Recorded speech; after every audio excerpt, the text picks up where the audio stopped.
vous invite à vous asseoir. Ce matin, j'aimerais partager avec vous un sujet que le Seigneur a mis sur mon cœur depuis plusieurs semaines déjà. Et si on passait à un souffle nouveau? Si on passait à un souffle nouveau? Ce matin, j'aimerais que ce message soit plein d'espoir, plein de solutions pour chacun d'entre nous et que ce soit aussi l'occasion de retrouver du courage. Je crois qu'aujourd'hui, c'est quelque chose qui manque de plus en plus. C'est bien d'avoir des informations, mais trop de savoir, comme le dit l'auteur des Proverbes, ça ne rend pas heureux, ça rend malheureux. De savoir trop de choses, eh bien, ça rend triste. Et c'est vrai que quand nous faisons une analyse de l'état de notre monde, de notre société, eh bien, on est inquiet de savoir que la bourse cote en baisse régulièrement. C'est vrai qu'à une époque, ça ne voulait rien dire, mais aujourd'hui, on comprend très bien le message, on comprend ce que ça veut dire. On comprend que ça va être des milliers de gens au chômage. On sait que ça va être des foyers dans la détresse. Et c'est vrai que tout cela, ça peut être comme pesant. La Bible dit que la semence, elle est jetée en terre, elle peut pousser. Mais la Bible dit que les soucis du siècle peuvent étouffer cette semence. Et c'est vrai que quelquefois, on est comme pris dans des soucis, les soucis du siècle, des soucis tout à fait légitimes, des soucis qu'on n'a pas choisis, qui nous tombent dessus, qui viennent confronter notre vie. On est obligé de les affronter et ça vient étouffer. La Bible dit que la souffrance était telle autrefois parmi le peuple hébreu en Égypte que la souffrance empêchait d'entendre la voix de Dieu. Empêcher d'entendre la voix de Dieu. S'il y a bien des interférences qui peuvent être là entre Dieu et nous, c'est quelquefois des interférences dues à la souffrance. Alors je ne sais pas dans quel état tu es, je ne sais pas quels sont tes soucis, tes tracas, je ne sais pas ce que l'avenir nous réserve. Mais quelque part, nous devons nous tenir captés avec le ciel, en communion avec le Seigneur, pour qu'on puisse se tenir bon jusqu'à la fin, qu'on puisse avoir de l'huile dans nos lampes, comme ces vierges sages, que Dieu nous donne une onction particulière. Parce que moi, je crois une chose, c'est que pour chaque génération, pour chaque situation, il y a une onction de Dieu particulière pour nous aider. Amen. Pour nous secourir, pour nous amener à tenir bon. Quand on lit la Bible, on s'aperçoit qu'il y a des persécutions, il y a des hommes et des femmes qui sont jetés en prison et ils puisent leur force dans le Seigneur. Quand on lit les épîtres qui ont été écrites pour la grande majorité, qui ont été écrites dans la prison, du moins celle de Paul, même celle de Jean. Jean était en captivité lorsqu'il a écrit l'Apocalypse. On se dit, mais comment ils ont fait? Vous êtes posé déjà la question? Comment ils ont fait? Parce qu'il y avait de quoi pas être content, hein? Il y avait de quoi pas avoir le moral, il y avait de quoi être déçu, il y avait de quoi être triste. Mais ils ont puisé, parce que le Saint-Esprit, il n'y a rien qui l'arrête. Même pas les barreaux de prison. Amen. Il n'y a rien qui peut arrêter le Saint-Esprit. Même pas la persécution. Même pas un lit d'hôpital. Ce n'est pas parce que vous allez sur un lit d'hôpital que Dieu va vous abandonner. Non, le Seigneur a dit, je suis avec vous tous les jours. Amen. Tous les jours, le Seigneur est avec toi. Mais par contre, ce qui nous manque, je crois, à l'Église d'aujourd'hui, c'est qu'elle prenne conscience qu'elle a besoin vraiment de se laisser comme régulièrement et tout à nouveau visité par le Saint-Esprit. Quand on entend les statistiques dans le monde, on s'aperçoit que d'après une étude qui a été faite il y a quelques années, eh bien, quand on a questionné les gens sur leur vie de prière, ce qui est ressorti, c'est qu'en moyenne, les gens, et quelquefois, et ce qui est le plus dramatique aussi, c'est que quelquefois même des pasteurs prient de moins de 10 minutes par jour. 10 minutes par jour. Et je crois que là, il sera très difficile de puiser des forces nouvelles. Il sera très difficile de recevoir ce que Dieu a promis pour chacun d'entre nous. La Bible nous montre, et je voudrais lire ce passage avec vous dans l'évangile de Jean, le soir de ce jour qui était le premier de la semaine, le dimanche. Les portes du lieu où se trouvaient les disciples étant fermées à cause de la crainte qu'ils avaient des Juifs, Jésus vint se présentant au milieu d'eux et il leur dit « La paix soit avec vous ». Amen. Quand il eut dit cela, il leur montra ses mains et son côté. Les disciples furent dans la joie en voyant le Seigneur. Jésus leur dit de nouveau « La paix soit avec vous. Comme le Père m'a envoyé, moi aussi je vous envoie ». Après ces paroles, il souffla sur eux et leur dit « Recevez le Saint-Esprit ». Alléluia. Ceux à qui vous pardonnerez les péchés, ils leur seront pardonnés. Ceux à qui vous les retiendrez, ils leur seront retenus. Et le jour de la Pentecôte, la Bible nous dit, ils étaient assemblés dans le même lieu. Tout à coup, il vint du ciel un bruit comme celui d'un vent impétueux et il remplit toute la maison où ils étaient assis. Amen. Jésus s'est présenté devant les disciples. Ils étaient dans la peur, ils étaient dans la crainte. Ils avaient barricadé leur maison. Vous savez, quand on est dans la crainte et quand on est dans la peur, on a tendance à s'isoler. Nous sommes dans un siècle où l'humain sombre dans l'individualisme, dans l'égoïsme, l'égocentrisme. On s'enferme. Mais Jésus, lui, il vient, il rentre. Même si les portes sont fermées, il passe quand même. Et Jésus est entré dans cette maison. Et la Bible dit que quand il a montré ses mains, son côté, ils ont été dans la joie. Ils ont été dans une grande joie. Ah, combien c'est bon de voir le Seigneur. Amen. Combien c'est bon. Hein? Je suis sûr que vous êtes arrivés des moments où vous êtes venus, vous vous êtes mis à prier, vous vous êtes mis à lire la Bible chez vous, à l'église, vous avez entendu un message. Alors que vous étiez complètement défait, vous êtes ressortis dans la joie. Parce qu'il y a eu une rencontre. Amen. Sortis dans la joie. Et le Seigneur, la Bible nous dit, elle s'est mise à souffler sur eux. C'était le début, c'était pour les habituer au vent qui allait venir. Il les préparait là. Il a soufflé sur eux, il a dit, recevez le Saint-Esprit. Alléluia. C'est bon quand le Seigneur vient à notre rencontre. Ne vous éloignez jamais de Dieu. C'est jamais dans l'isolement que vous trouverez une solution à vos soucis. Même si vous avez des problèmes avec l'Église. Pas à Limoges, il n'y en a pas. Mais il y a des gens, des fois, dans d'autres villes, ils ont des problèmes avec leur Église. Pas avec les pasteurs, parce qu'ici, vous avez de très bons pasteurs. Mais quelquefois, ailleurs, il y a des gens qui ont des problèmes avec les pasteurs. Et ça, par contre, ça n'existe pas, mais ça, c'est dans d'autres pays, où le pasteur a des problèmes avec des gens. Mais ça, c'est dans d'autres pays, ce n'est pas en France. Eh bien, n'abandonnez jamais votre Église, parce que la solution n'est jamais dans l'abandon. Et quand vous lisez la Bible, vous apercevez que tous ceux qui ont abandonné, ça a toujours mal fini pour eux. Jonas, il s'est détourné. Il y a des tas de gens qui ont voulu prendre la fuite et ça n'a jamais été une solution. Mais il faut faire face à nos difficultés. Quelqu'un disait autrefois, quand nous n'étions pas chrétiens, nous avions un souffle derrière qui nous poussait pour nous entraîner en enfer. Mais depuis que nous sommes chrétiens, nous avons un souffle qui est en face de nous pour nous empêcher d'aller au ciel. J'ai trouvé que c'était bien dit. Hein? Ce n'est pas de moi. Ça va peut-être venir avec les années, mais pas pour le moment. C'est vrai qu'autrefois, ça allait bien, parce que nous allions en enfer. Maintenant que nous allons vers le ciel, le vent est en face de nous. Et nous avons besoin du secours de Dieu. Nous avons besoin de son aide. Remarquez bien que l'Église, du moins, je vais revenir à ce passage, Jésus, partant, va souffler sur eux. Il leur a dit, il faut, en fait, si je puis dire, je vais passer le relais au Saint-Esprit maintenant. Et même Jésus a dit, vous êtes avantageux que je m'en aille. C'est le Saint-Esprit qui va prendre les choses en main. C'est même mieux que le Saint-Esprit prenne les choses en main. Nous, on aimerait bien que Jésus vienne nous voir un soir dans notre chambre, alors qu'on est en train de pleurer. Amen.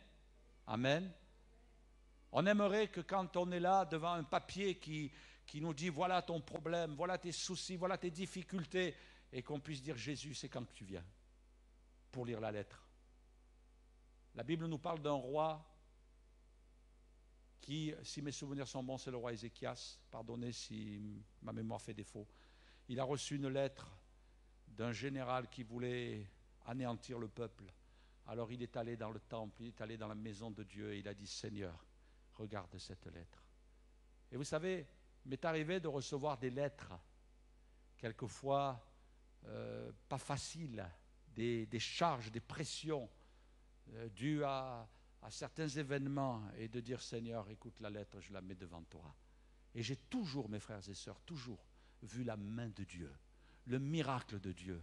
Alléluia, déposez vos fardeaux, vos soucis, parce que notre Dieu est grand. Jésus est entré dans cette maison fermée, barricadée, ils se terraient, ils avaient peur, ils étaient dans la crainte. Jésus est entré, alléluia, Seigneur, passe les portes fermées et entre dans ma vie, Seigneur. Peut-être il y a une porte fermée ce matin, peut-être il y a un cœur qui est fermé par la souffrance, par la difficulté, comme le peuple hébreu en Égypte. Ils n'entendaient plus la voix de Moïse à cause de la souffrance. Ils n'entendaient plus le message libérateur. Et nous savons une chose, c'est que les temps difficiles viennent, mais nous avons besoin de garder une oreille attentive et entendre le Seigneur nous dire, je viens, vous inquiétez pas, je suis là, je suis avec vous dans les moments difficiles. Et la Bible nous dit que le jour de la Pentecôte, parce que l'Église, elle est née le jour de la Pentecôte.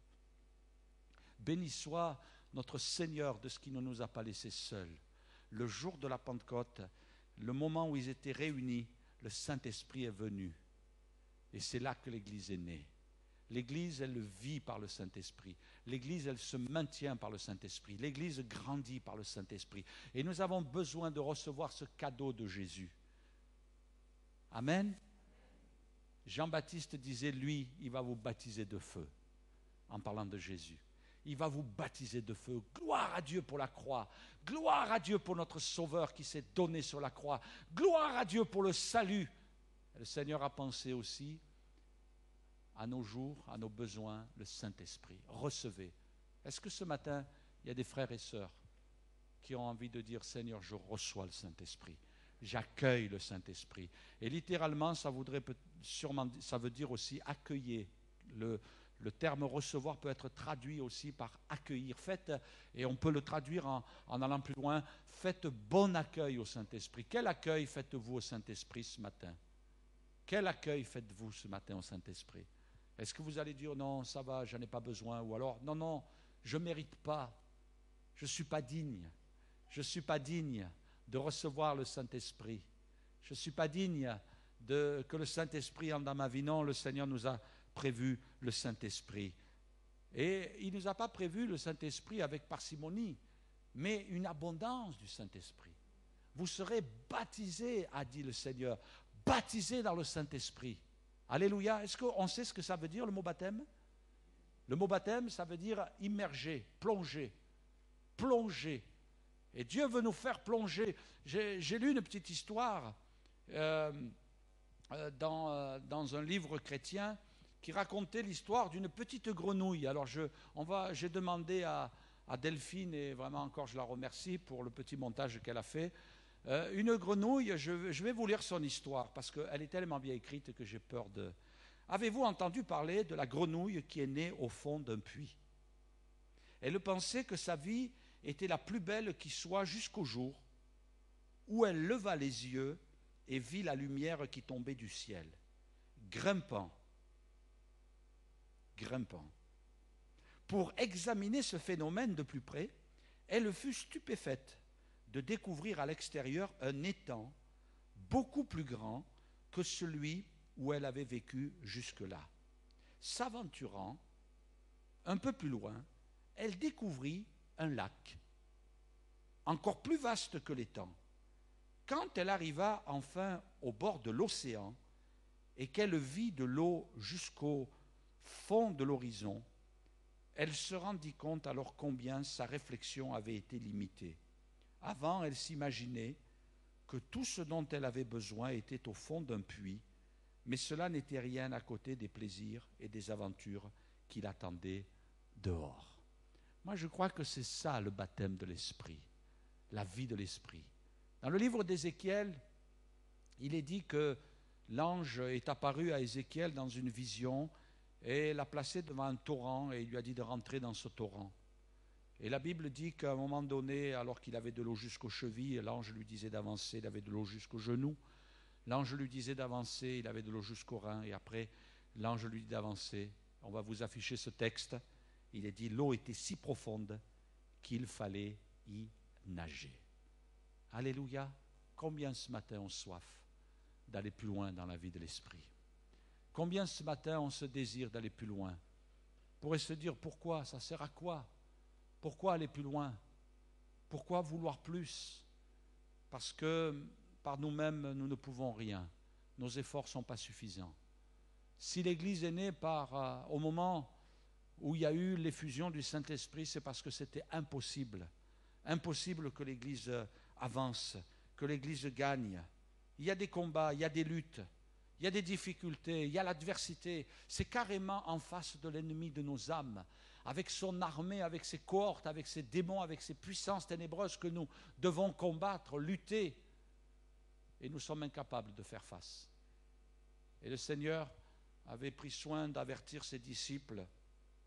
Et la Bible nous dit que la première Église, eh bien, elle était confrontée à ces difficultés-là. Il y avait des chrétiens qui étaient mis à mort, qui étaient torturés, d'autres qui étaient mis en prison, persécutés, et sûrement beaucoup de choses qui ne nous sont pas dites, parce qu'on apprend dans l'Épître aux Hébreux que l'Église de Jérusalem avait vécu des persécutions terribles, des morts, on avait enlevé des biens, on avait enlevé des maisons, on les avait mis dehors, on les avait chassés de Jérusalem parce qu'il y avait une persécution, on voulait garder les traditions juives, impossible d'entrer dans cette dimension de la grâce, de la naissance de l'Église, c'était voué à l'échec. Et la Bible nous dit qu'un jour ils se sont réunis, ils ont prié, et ils ont dit: Seigneur, vois leurs menaces, Seigneur, toi tu vois leur combat, tu vois même la manière dont ils se sont ligués. Et Seigneur, non seulement il y a ce tumulte parmi les nations, ces vaines pensées, mais Seigneur, les princes se sont ligués contre le Seigneur, contre ton oint. Et là, ils ont dit quelque part: Seigneur, on a besoin de ton secours, on a besoin de ton aide, on n'y arrivera pas. Seigneur, c'est un problème insoluble qui est devant nous. Combien de fois on se trouve devant des situations où on se dit: c'est pas possible, on ne passera pas là, on ne passera pas. Là, c'est fini, c'est terminé, tu vas connaître la plus grande faillite de ta vie, tu vas être ta réputation, ou le combat que tu vis là va être difficile. Je ne sais pas ce qui vous attend cette semaine. Peut-être il y a quelqu'un ce matin qui est très très très inquiet par rapport à cette semaine. Et tu te dis: là, je ne vais pas passer. Là, ça va être trop dur. Là, j'ai des examens médicaux, ça me fait peur. Là, je dois rencontrer mon patron, là. Oui, je sens qu'il y a quelque chose qui ne va pas. Vous avez entendu? Moi, je ne suis pas très friand des informations, mais enfin, j'écoute un peu pour me tenir au courant. Cet homme dans la ville de Toulouse, il a pris son fusil et il a tué son patron et le fils. Et ce qui est impressionnant, je crois qu'il a tiré 7 balles dans le père. 7 balles. Alors attention, c'est un fusil de chasse. Alors, ma foi, moi je ne suis pas très spécialiste, mais en principe, c'est des fusils à 2 coups. Alors il a dû recharger. La folie. La folie. On est dans un monde de folie. Et tout était prémédité. Sa femme l'avait accompagné avec le fusil dans la voiture. Tout était prémédité. Ce n'était pas un coup comme ça, un coup de tête. Quel monde dans lequel nous sommes. Les gens ont peur de l'avenir, ils sont inquiets, ils perdent leur travail, tout s'écroule. Il y a des gens, tout s'effondre. Mais avec Dieu, on passe. Parce que Dieu nous vient en aide. Sois honnête, sois droit, marche dans la pureté. Ne touche jamais le péché. Elle est où la pancarte? Ne touche jamais le péché, ne sombre pas dans le péché, parce que Dieu ne peut pas venir t'aider si tu vis dans le péché. Dieu ne peut pas te secourir si tu es dans le péché. Confesse tes péchés, demande pardon au Seigneur pour tes péchés, passe par la repentance. Dis-lui: Seigneur, là j'ai mal fait, là j'ai mal agi, Seigneur, là j'ai eu un mauvais réflexe, je t'en demande pardon, Seigneur. Viens m'aider. Alléluia, ils étaient dans une impasse. Et la Bible nous dit, on va afficher ce passage, verset 31 de Actes 4. Quand ils eurent prié, le lieu où ils étaient assemblés trembla et ils furent tous remplis du Saint-Esprit. Et la Bible dit, ils annonçaient la parole de Dieu avec assurance. Alléluia. Combien ce matin ont envie de dire: Saint-Esprit, viens dans ma vie. Viens m'aider, Saint-Esprit. Oh Jésus, viens me remplir du Saint-Esprit. Tu m'as dit que tu me donnais le Saint-Esprit. Seigneur, je ne veux pas négliger. Seigneur, j'ai besoin de toi. Je ne m'en sortirai pas tout seul. Eux, ils n'avaient pas d'armes.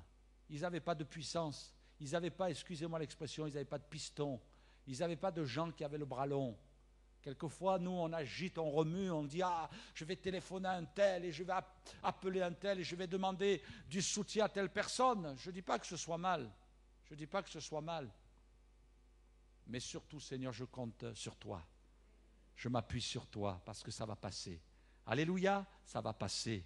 Le Seigneur ne nous laisse pas seuls, gloire à son nom béni. Le Saint-Esprit ne recule pas lorsque nous sommes dans le combat. Le Saint-Esprit aime,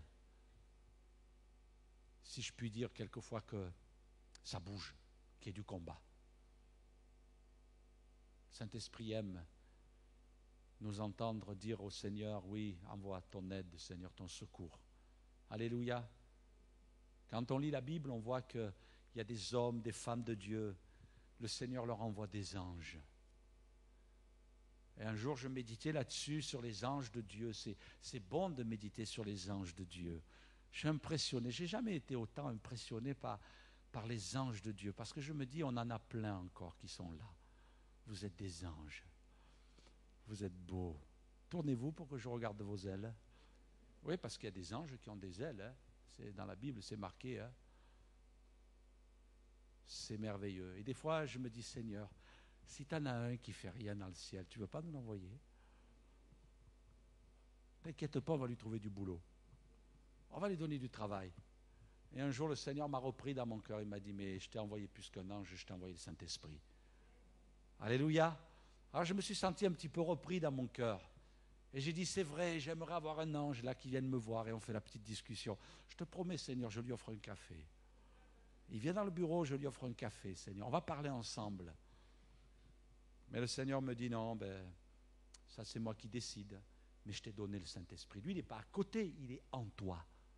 Alléluia, il est en toi. C'est mieux que le téléphone portable. Autrefois, on avait le téléphone à la maison, maintenant on l'amène partout le téléphone. Mais non, mais on a le Seigneur en nous. Il est venu faire sa demeure en nous. Alléluia, il est venu faire sa demeure. Faites confiance au Seigneur. La Bible dit, marchez selon l'esprit et vous n'accomplirez pas les désirs de la chair. Quelquefois, on a des combats avec nous-mêmes. Quelqu'un disait que le plus terrible de tous les ennemis, c'était le moi. Le moi. Pas moi, le moi. Le vôtre aussi. On a cet ennemi, ce combat à l'intérieur de nous. Il est dit, marchez selon l'esprit, vous n'accomplirez pas les désirs de la chair, parce que marcher selon la chair, on sait ce que c'est. Avoir des réactions charnelles, des attitudes charnelles, régler nos problèmes charnellement, ça ne marche pas. L'apôtre Paul se trouve devant une église en difficulté, avec beaucoup d'adversité, d'opposition, et à un moment donné, il dit, moi, les armes dans lesquelles je me confie, ce sont des armes spirituelles. Vous ne réglerez rien humainement parlant, ou pas grand-chose. Mais quand vous utilisez les armes de Dieu, quand vous commencez à utiliser les armes de Dieu, il y a une puissance qui se déploie. Il y a une autorité dans les armes que Dieu nous a données. Et nous voulons nous confier en lui. Nous voulons nous appuyer sur lui. Nous voulons compter sur sa grâce. Souvent, on essaie de se débrouiller par nous-mêmes. On essaie d'arranger nos soucis, nos problèmes, mais on n'y arrive pas. Ou alors on y arrive si mal et c'est tellement fragile. Mais Seigneur, là, je ne veux pas marcher selon la chair. Je veux marcher selon l'esprit. Moi, je suis sûr que cet employé qui est allé tuer son patron, j'en suis sûr, de toute façon, même, moi, je suis sûr que, et j'ai pensé aux conséquences de cet homme, de sa vie, de tout s'écroule, de ce père de famille qu'il a tué, de ce fils qu'il a tué, de ce père qui, avant de mourir, a vu le fils qui était mort. Il lui a dit, tu as tué mon fils. Mais c'est terrible ce que la chair peut produire. Alors vous allez me dire, non pasteur, vous inquiétez pas, ça m'est jamais arrivé, ça m'arrivera pas, j'espère, j'espère. Mais quelle est la solution? Comment a-t-il réglé son problème? S'il avait passé 10 minutes, un quart d'heure, une demi-heure à genoux devant Dieu, en disant, Seigneur, là, c'est un drame dans ma vie. J'ai tout perdu, j'ai perdu mon entreprise, Seigneur, j'ai perdu mon travail, Seigneur, et je me suis fait rouler dans la farine par cet homme-là. Seigneur, j'ai des idées de meurtre, Seigneur, viens me secourir, je ne veux pas marcher selon la chair, j'ai besoin de ta grâce, Seigneur, j'ai besoin de ton secours, Seigneur, viens m'aider. Viens m'aider, Seigneur. Moi, je suis sûr que Dieu l'aurait secouru dans cette situation.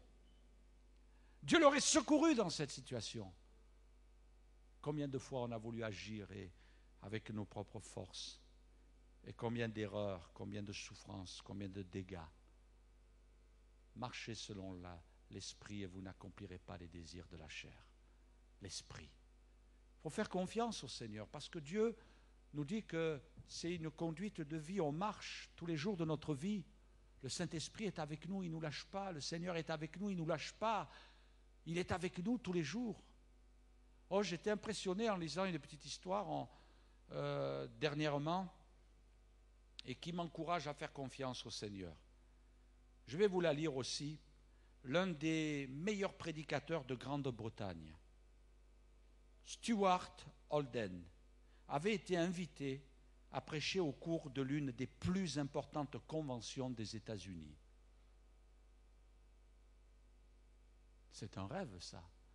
Prédicateur, un bon serviteur de Dieu, une bonne convention où des milliers de chrétiens allaient être rassemblés. Il devait se dire, c'est l'occasion de ma vie, là. Mais il décommanda son voyage au dernier moment, parce qu'il estima que la santé déclinante de sa femme exigeait plutôt sa présence à ses côtés. Bien qu'ayant acheté son passage sur le bateau, il n'embarqua pas et laissa passer sa chance d'aller prêcher de l'autre côté de l'Atlantique. En mari dévoué, Holden se consacra à soigner sa femme et essaya d'oublier l'opportunité qu'il venait de rejeter. Jusqu'à son dernier jour, il ne se posa jamais plus de questions sur la manière dont Dieu orchestrait chaque instant de sa vie. Le billet du bateau qu'il n'utilisa jamais, mais qu'il conserva le reste de sa vie, correspondait à un passage sur le plus luxueux et le plus récent des paquebots, le Titanic. Ça fait réfléchir, hein? Ça fait réfléchir. Il y a des moments, voilà, c'est le billet pour le Titanic. Est-ce que quelqu'un le veut? On a fait une réplique. Quelquefois, on se dit, mais Seigneur, pourquoi je passe par là? Sa femme était malade, c'était un serviteur de Dieu, son ministère était béni, il reçoit une invitation pour aller prêcher aux États-Unis, des milliers de gens allaient être rassemblés. Seigneur, mais je ne comprends pas là, qu'est-ce qui se passe? Ma femme est malade, tu peux la guérir, toutes choses te sont possibles. Tu as le pouvoir de la guérir, tu as le pouvoir de la relever. Mais je sens dans mon cœur qu'il faut que je reste à côté d'elle. Il faut que je la soutienne. Et peut-être que sa femme lui disait, mais chérie, vas-y. Non, il faut que je reste là. Quelquefois, on ne sait pas pourquoi dans notre vie. Un jour, j'ai lu une histoire qui m'a impressionné, je l'ai déjà racontée, mais il y a tellement longtemps. Quelqu'un qui se formait pour être un missionnaire.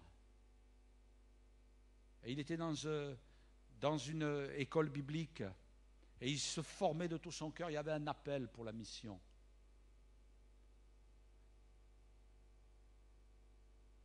Et il se tenait devant Dieu, passait du temps dans la prière, à méditer la parole, se laisser remplir du Saint-Esprit. Et ce jeune homme, un jour, alors qu'il s'apprêtait à aller dans les brousses africaines, dans les tribus les plus reculées, eh bien, il avait besoin d'être en pleine santé. Il était jeune, dynamique. Et un jour, il a eu un accident, sa jambe a été coupée. Et là, il a gémi devant Dieu. Il a dit, Seigneur, mais Seigneur, je ne comprends pas, mais pourquoi tu as permis ça? Et vous savez, à la place de sa jambe, on lui a donné une prothèse en caoutchouc.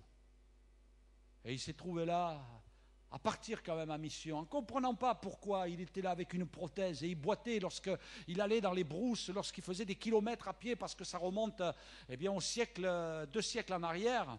Eh bien, c'était terrible pour lui. Seigneur, je ne comprends pas. Et il prêchait quand même, il ne s'est pas découragé. Je ne comprends pas, Seigneur, mais je veux te faire confiance. Et un jour, il est tombé dans une tribu, il y avait des cannibales à l'intérieur. Alors, là, il a compris pourquoi Dieu avait permis que sa jambe soit coupée. Vous savez ce qu'il a fait? Il a sorti son couteau, alors qu'il voulait le manger. Et il a coupé un morceau de sa prothèse en caoutchouc. Et il leur a dit, mangez. Vous allez voir que je ne suis pas bon. Alors, ils ont pris le morceau de caoutchouc, ils l'ont mangé. Ils ont dit, non, il n'est pas bon. Alors, ils ont jeté ça par terre. Et ils l'ont écouté prêcher l'évangile.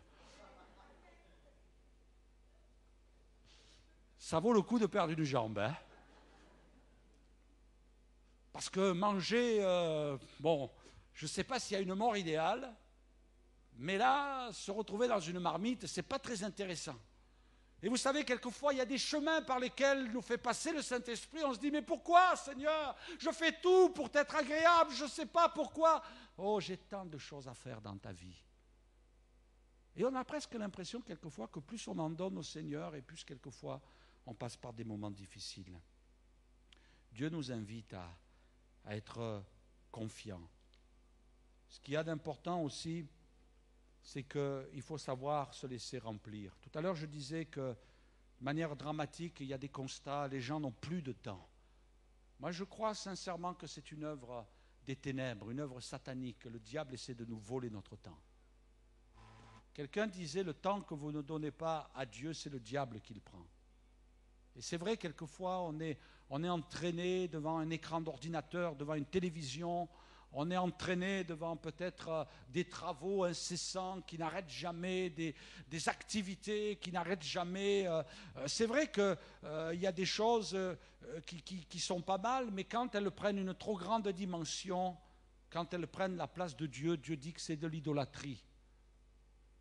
Ça peut devenir de l'idolâtrie. Notre télévision peut devenir notre idole. Un sport peut devenir notre idole. Un écran d'ordinateur peut devenir notre idole. Il a pris la place de Dieu. Il a pris la place de Dieu. Et il y a bien des choses, quelquefois, qui veulent prendre la place de Dieu.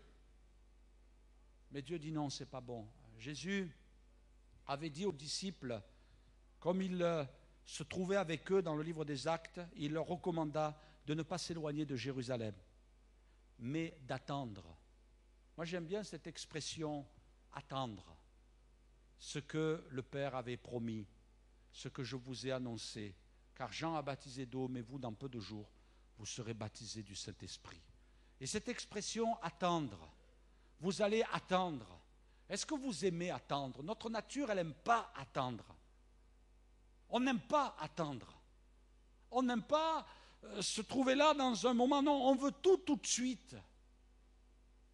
C'est notre nature. Et plus nous allons dans la technologie et plus les choses font en sorte qu'elles aillent de plus en plus vite. Il faut que ça aille vite. Il faut que ça aille très vite. Et alors on ne sait plus attendre. Et quelquefois même quand on se met à prier, on se dit, oh là là, j'ai quelques minutes là, je vais vite dire à Dieu tout ce que j'ai à lui dire, et après je vais y aller. Je vais me livrer à mes activités. Et je pense qu'on est tous de la même nature. On se met là, on se met devant Dieu, et quelquefois le Saint-Esprit vient nous reprendre et nous dire, là tu viens de faire toutes sortes de demandes là, mais tu n'as pas passé de temps à me louer, à me remercier pour ce que j'ai fait dans ta vie. Là, tu n'as pas passé de temps à m'adorer. Là, tu as demandé. Mais est-ce qu'aussi tu as écouté? Parce que je voulais, pendant ce temps de prière, aussi te parler. J'avais des choses à te dire, j'avais des choses à te faire comprendre. Toi, tu crois que c'est ton imagination, mais c'est le Saint-Esprit qui vient mettre dans tes pensées et qui vient te révéler des choses, qui vient mettre le doigt. Il y a des images qui t'apparaissent, tu dis, oh, c'est parce que je suis distrait et j'ai des difficultés à me concentrer. Oui, ça peut être le cas aussi. Mais quelquefois, non, c'est pas ça, j'ai quelque chose à te dire, j'ai quelque chose à te révéler. Ouvre la parole, lis. Et au lieu de lire là, en te disant, il faut lire. Je me rappelle quand j'ai été formé pour le ministère, un pasteur qui m'a très bien formé, qui a été un bon pasteur pour moi, il me disait, Alain, je te prends en main là, c'était le tout début, je débarrais dans le ministère, et il me disait, on va ensemble lire 5 chapitres par jour.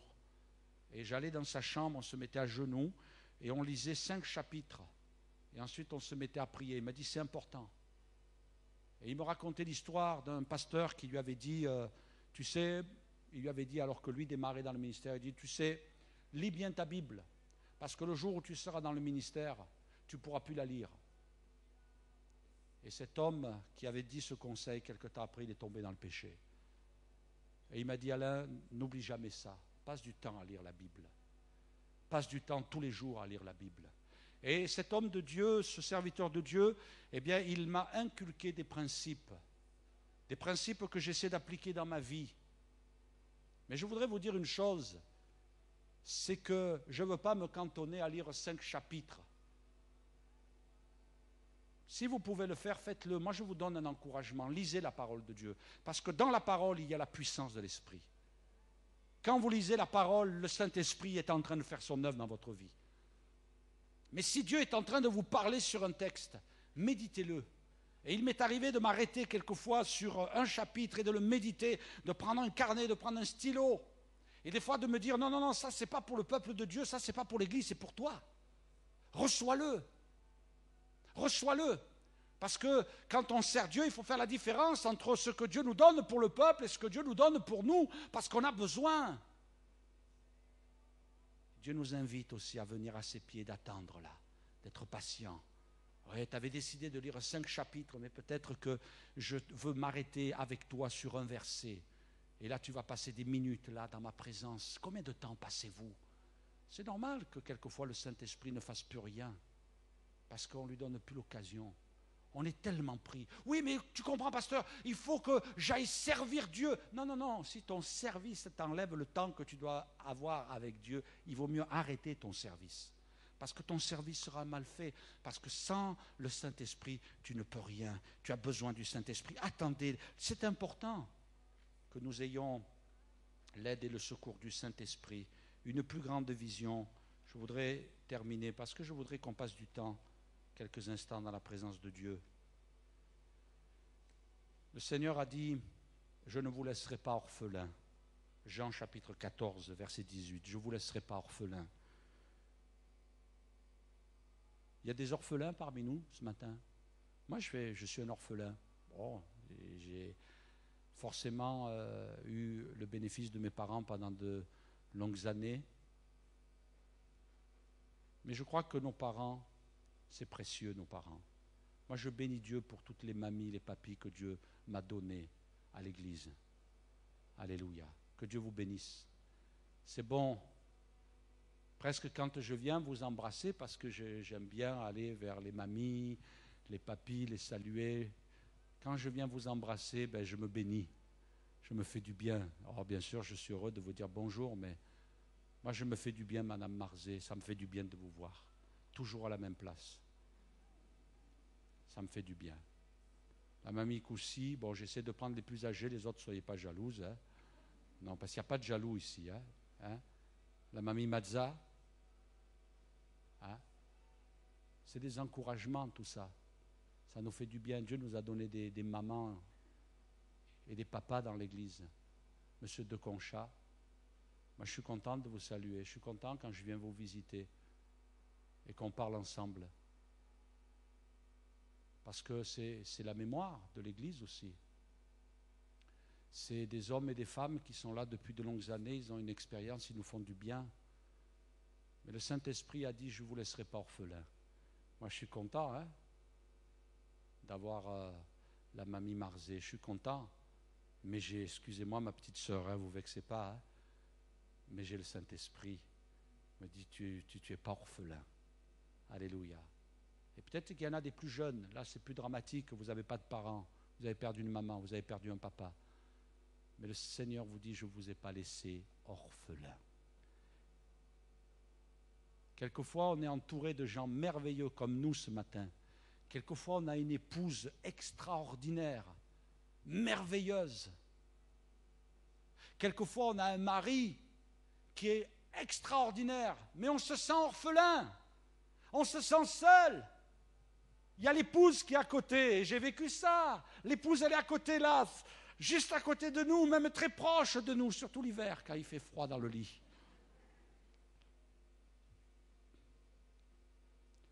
L'été, c'est pousse-toi de ton côté, hein? Et l'hiver, c'est viens ici. Mais combien de fois il m'est arrivé, avec mon épouse à côté, de me dire, Seigneur, j'ai besoin de toi. J'ai besoin de ta grâce. J'ai besoin de ton secours. Je me sens seul, Seigneur. Je ne vous laisserai pas orphelin. Tu n'es pas seul. Tu n'es pas seul. Réjouis-toi ce matin. Réjouis-toi dans ton cœur. Souvent, on est là, écrasé par les soucis, par les peines, les tristesses. On est là et on dit, Seigneur, comment je vais faire? Mais le Seigneur dit, je ne vous laisserai pas orphelin. je suis avec vous. J'ai bien aimé cette image d'un homme de Dieu qui crie « Nous sommes le gant et le Saint-Esprit est la main qui remplit le gant, qui lui donne sa forme et qui le fait fonctionner comme il faut. Sans lui, nous n'avons aucune chance de nous en sortir. » Et moi, ce qui m'a marqué, c'est cette phrase-là. Ne l'oubliez jamais, parce que là, ça m'a marqué. Jamais j'ai pris conscience de ça. La vie du chrétien n'est pas difficile à vivre. Elle est impossible. La vie, je relis la phrase, la vie du chrétien n'est pas difficile à vivre. Elle est impossible à vivre sans la puissance du Saint-Esprit en nous. Mais quelle est l'action du Saint-Esprit en nous? Moi, ça m'a marqué. Et c'est pour ça que j'ai voulu le partager avec vous ce matin. La vie du chrétien, elle n'est pas difficile, elle est impossible. Impossible. Tu ne peux pas vivre sans le Saint-Esprit. Tu ne peux pas vivre. L'Église, elle est née avec l'Esprit. Et l'Église sera enlevée par le Saint-Esprit. Du début à la fin, nous avons besoin du Saint-Esprit. Nous avons besoin que le Seigneur Jésus nous remplisse de son Esprit et nous inonde comme tout à nouveau. Je veux laisser cette pensée sur votre cœur ce matin. Je voudrais qu'on ait un temps de louange, de prière. Je vais inviter les musiciens. Ce matin, je leur ai coupé un petit peu du chant, mais ils en ont de magnifiques qui vont nous conduire encore. Et ce matin, on va avoir un temps un petit peu particulier, un temps de louange, d'adoration. On va prendre la Sainte Seine dans quelques instants. Mais ce matin, on a envie de dire, Seigneur, je ne m'en sortirai pas. C'est pour ça que l'apôtre Paul dira, n'éteignez pas le Saint-Esprit. N'attristez pas le Saint-Esprit. Et quelquefois, mes frères et sœurs, par notre négligence, par notre manque de contact avec Dieu, on a éteint dans nos vies, on a mis en sourdine le Saint-Esprit. Et alors on se dit, j'y arrive plus. Et on se décourage. On baisse les bras. Mais ce matin, on peut dire, Seigneur, je viens m'humilier devant toi. Hier, on parlait de ce que Jésus, dans le jardin de Gethsémanée, il est tombé à genoux. C'est le seul passage de la Bible où on voit Jésus à genoux. Il n'y en a pas d'autre. Il n'y en a pas d'autre.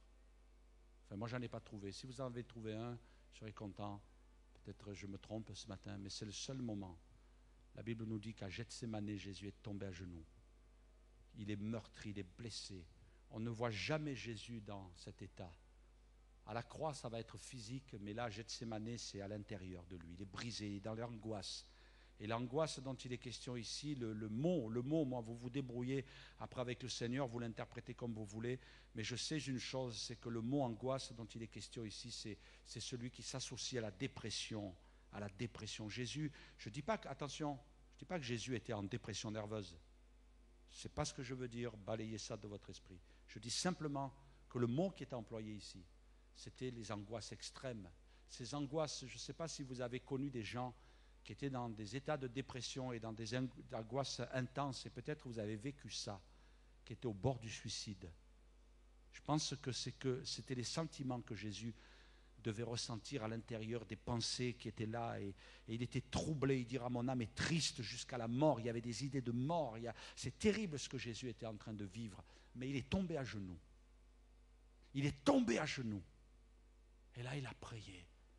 Il a prié. La Bible dit qu'il a poussé des cris. Dans l'Épître aux Hébreux, il est dit que c'était des larmes qui sont montées jusqu'au trône de Dieu. Et la Bible nous dit qu'il a été exaucé. Et vous savez ce que c'est, l'exaucement? Peut-être certains se sont posé la question. C'était quoi? La Bible dit, dans l'Épître aux Hébreux, il a été délivré de la mort. Moi, je crois qu'il a été délivré à ce moment-là, puisque la Bible nous dit que des anges sont venus le soutenir. Le Saint-Esprit n'était pas répandu abondamment. Et la Bible nous dit que des anges sont venus le soutenir. Et je suis sûr dans mon cœur que s'il n'y avait pas eu cette réponse de Dieu, Jésus aurait explosé tout son être, puisque déjà ça commençait par des grumeaux de sang. Il aurait fait, son corps aurait flanché. Mais il a été exaucé parce qu'il a prié, il est tombé à genoux. Et il a demandé à Dieu, le Père, du secours d'en haut. Seigneur, viens me secourir. Il y a des moments où on tombe. Des moments où on est là complètement au sol et on dit Seigneur, j'ai besoin de toi, je ne m'en sortirai pas. Et je vous invite, mes frères et sœurs, à vous enfermer dans une pièce lorsque vous avez besoin et de vous mettre à genoux là, de fermer la porte, de vous mettre à genoux. Ou peut-être même, moi ça m'est déjà arrivé, de vous étaler sur le sol et de vous dire Seigneur, là je ne m'en sors plus, Seigneur, j'y arrive plus, Seigneur, dans ma vie ça ne va pas. Seigneur, je suis rongé par le péché, je suis rongé, Seigneur, par le remords, je suis rongé, Seigneur, par les soucis. Et là on se met devant Dieu. Oui, Jésus est tombé à genoux, mais la Bible me dit qu'aussi il y a des hommes de Dieu dans la parole, ils sont tombés sur leur face, ils sont tombés la face contre terre, ils se sont prosternés devant Dieu et ils ont dit Seigneur, au secours. Et la Bible me dit que des anges sont venus le soutenir. Alléluia. Et ce matin, si dans ton cœur il y a ce cri en disant Seigneur, au secours, j'ai besoin de toi, je suis en train de mourir dans la foi. Je suis présent dans ce lieu, mais je suis mort ce matin, spirituellement. Seigneur, là, Seigneur, je suis tenté. Seigneur, là, je ne m'en sors pas. Laisse-moi dire un témoignage, Maca. On t'appelle comme ça. Moi, je bénis Dieu pour ce frère qui est passé par des moments difficiles et qui l'autre jour m'a dit, pasteur, je suis en traitement, je ne vais pas donner de détails, je suis en traitement, je veux m'en sortir. Moi, je veux dire publiquement ce matin, tu peux compter sur mes prières. Je prie pour toi. Moi, ce n'est pas ta mort que je veux, c'est ta vie. Et ce matin, je voudrais, mes frères et sœurs, parce que je sais que beaucoup, quand on parle d'un témoignage, je sais que vous priez, je vous ai entendu. Je vous invite à prier pour notre frère, il veut s'en sortir. Et ce matin, je veux le prophétiser de la part de Dieu, tu vas t'en sortir. Dieu va reconstruire ta vie, va reconstruire ton foyer. Je le dis de Dieu, c'est peut-être une folie que je suis en train de dire. Peut-être que dans 3 minutes, je me dirai, mais qu'est-ce que tu as dit, Alain? Mais je le dis par la foi. Et ce matin, crois que Dieu te bénit. Et je sais qu'il y a des frères et des sœurs en difficulté. Et je prie pour que Dieu vous relève et vous restaure. Et ton foyer, Dieu va le bénir, même si beaucoup ont misé sur la mort, si beaucoup ont misé sur la destruction de ton foyer. Moi, ce matin, je proclame la victoire de Jésus dans ton foyer. Parce que rien n'est fini.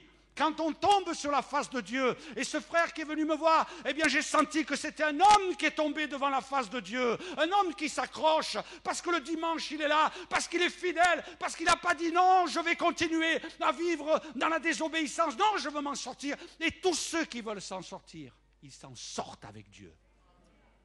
Alléluia. Alléluia. Et je sais, mes frères et sœurs, qu'il y en a quelques-uns qui sont morts spirituellement. Et je prie pour vous, mais je me fais du souci.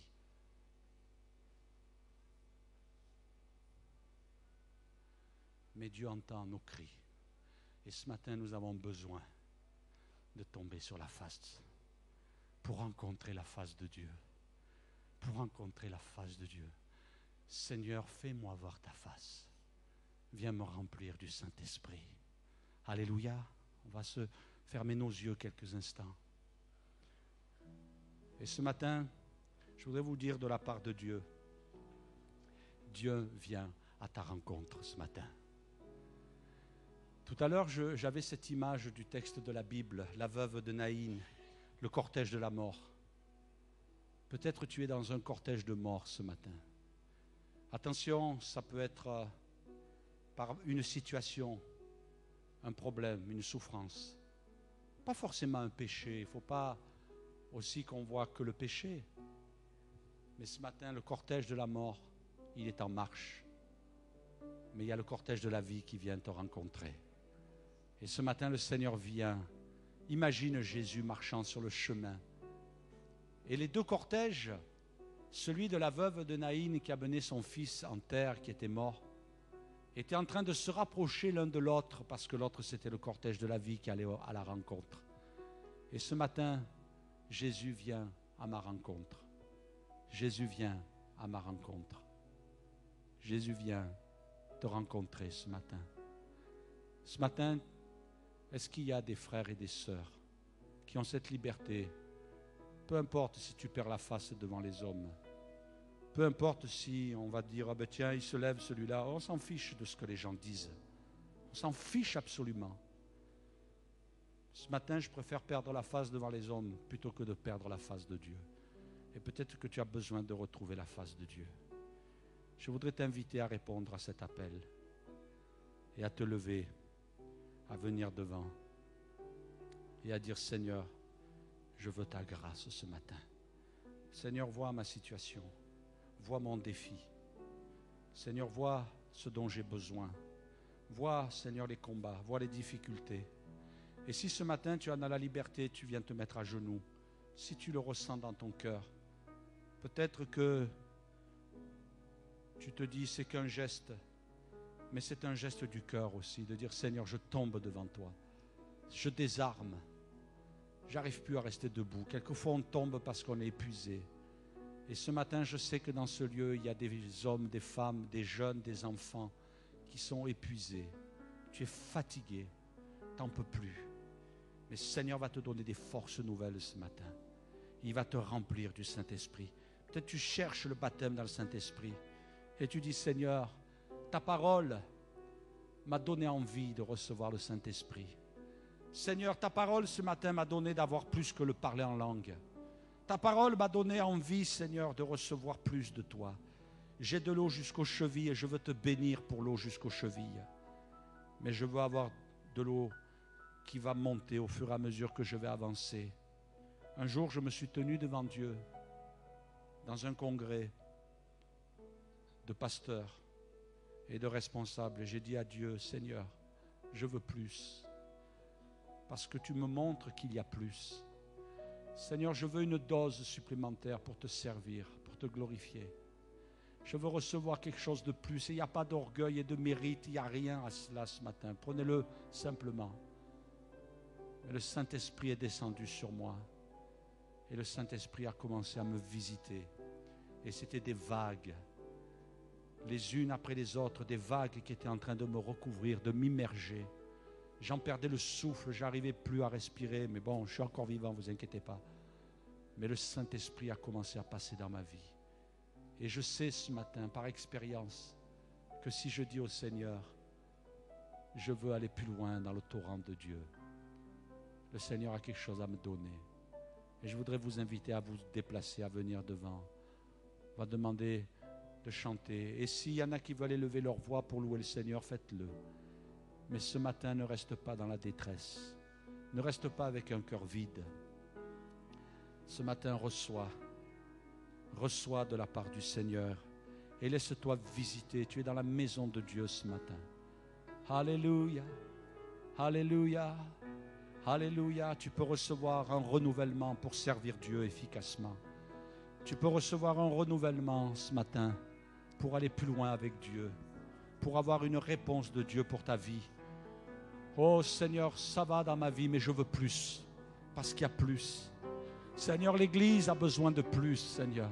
Je veux te glorifier dans l'Église, je veux te servir dans l'Église. Je veux la marque du Saint-Esprit dans ma vie, Seigneur, dans mon service pour toi. Alléluia, alléluia, alléluia. Aujourd'hui, c'est le jour de la vie, ce n'est pas le jour de la mort. C'est le jour de la vie, Seigneur. Oh, beaucoup se concentrent autour des œuvres sataniques. Nous, on se concentre devant ta face, Seigneur.